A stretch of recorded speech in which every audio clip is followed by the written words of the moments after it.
Nagbigay ng reaksyon ang hunk aktor na si Piolo Pascual matapos mag-viral sa social media ang mga larawan nila ng anak ni Manny Pacquiao na si Eman Bacosa Pacquiao. Sa panayam ng ABS-CBN, ibinahagi ni Piolo ang karanasan niya ng personal na makilala si Eman. Aniya, "He visited me yesterday. We had an interview together.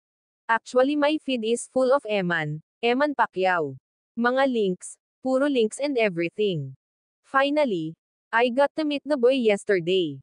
Bukod sa pagiging magkamukha, mas napahanga si Piolo sa magandang asal ni Eman nang magkaharap sila. "I would say, he was raised well. Very humble, very God-fearing. I think he'll go places." Ayon kay Piolo, natutuwa siya sa mga komento ng netizens na sinasabing magkamukha sila ni Eman, "It's a compliment to say that magkamukha kami." Bilib din ang aktor sa pagpupursigi ni Eman sa larangan ng boxing, na siyang nagpatanyag sa ama nitong si Manny Pacquiao. "He's a good kid. I'm happy there's someone like him in that field which is boxing.